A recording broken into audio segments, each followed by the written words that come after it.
¿Arrepentimiento o fe? ¿Cuál viene primero? Es una pregunta innecesaria, e insistir que uno es anterior al otro es en vano. No existe una prioridad. La fe que es para salvación es una fe penitente, y el arrepentimiento que es para vida es un arrepentimiento que cree. La interdependencia de fe y arrepentimiento puede notarse enseguida cuando recordamos que la fe es fe en Cristo para salvación de los pecados.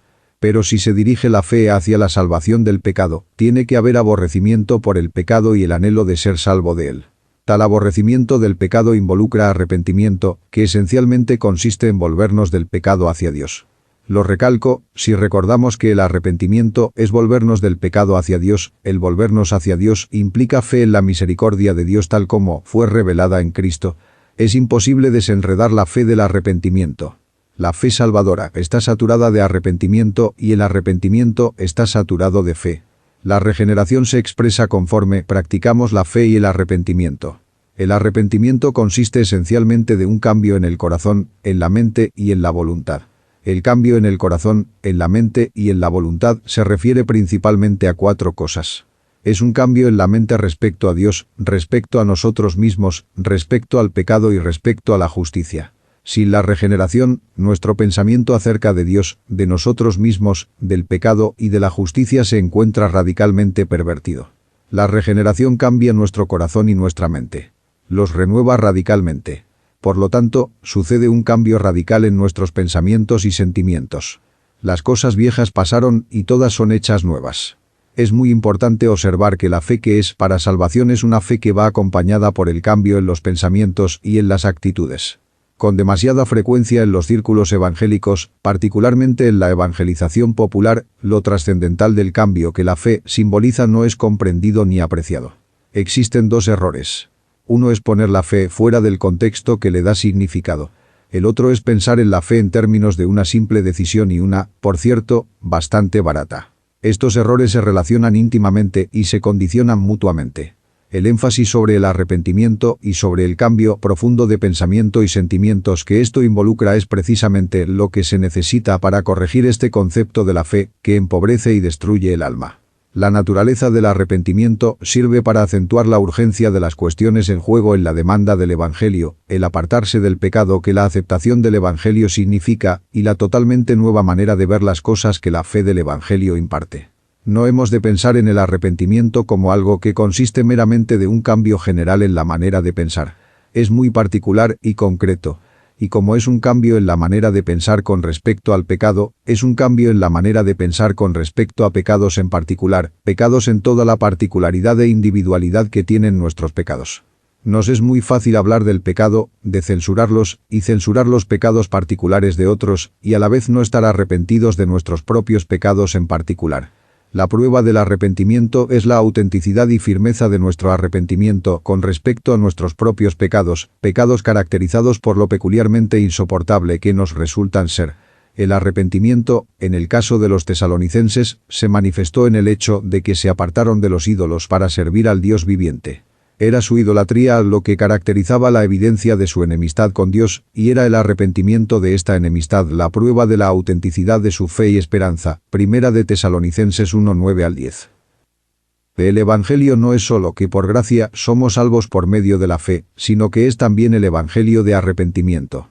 Cuando Jesús, después de su resurrección, abrió el entendimiento de sus discípulos a fin de que pudieran comprender las Escrituras, les dijo: Así está escrito, y así fue necesario que el Cristo padeciese y resucitase de los muertos al tercer día, y que se predicase en su nombre el arrepentimiento y el perdón de pecados en todas las naciones. Lucas 24:46-47.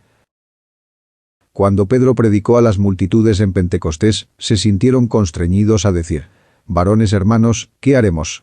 Pedro respondió: «Arrepentíos, y bautícese cada uno de vosotros en el nombre de Jesucristo para perdón de los pecados». Hechos 2:37-38. Más adelante, de igual manera, Pedro interpretó la exaltación de Cristo como una exaltación en la capacidad de príncipe y salvador, para dar a Israel arrepentimiento y perdón de pecados. Hechos 5:31. ¿Puede haber algo que certifique con más claridad que el Evangelio es el Evangelio del arrepentimiento más que el hecho de que el ministerio celestial de Jesús como Salvador consiste en dispensar arrepentimiento para perdón de los pecados? Por lo tanto, Pablo, cuando dio un informe de su propio ministerio a los ancianos de Éfeso, dijo que había testificado a judíos y a gentiles acerca del arrepentimiento para con Dios y de la fe en nuestro Señor Jesucristo, Hechos 20:21. Y el escritor de la epístola a los Hebreos indica que el arrepentimiento de obras muertas es uno de los primeros principios de la doctrina de Cristo, Hebreos 6:1. No puede ser de otra manera. La vida nueva en Cristo Jesús significa que las ataduras que nos amarran al dominio del pecado han sido rotas. El creyente está muerto al pecado por el cuerpo de Cristo, el viejo hombre ha sido crucificado para que el cuerpo del pecado sea destruido, y de allí en adelante no sirve al pecado. Romanos 6:2 y 6. Esta ruptura con el pasado queda registrada conscientemente al volverse del pecado a Dios con total propósito de y procurando una nueva obediencia. El arrepentimiento es lo que describe la respuesta de volverse del pecado a Dios. Este es su carácter específico tal como es el carácter específico de la fe recibir a Cristo y confiar exclusivamente en Él para salvación. El arrepentimiento nos recuerda que, si la fe que profesamos es una fe que nos permite andar en los caminos de este mundo corrupto de hoy, en la lascivia de la carne, la lascivia de la vista y la vanagloria de la vida y en la comunión con las obras de tinieblas, entonces nuestra fe es una burla y un engaño. La fe verdadera está saturada de arrepentimiento, y así como la fe no es solo un acto momentáneo, sino una actitud permanente de fe y confianza en el Salvador, así también el arrepentimiento resulta en una contrición constante. El espíritu quebrantado y el corazón contrito son señales permanentes del alma creyente. La sangre de Cristo es el lavabo del limpiamiento inicial, pero es también la fuente a la cual el creyente tiene que recurrir continuamente.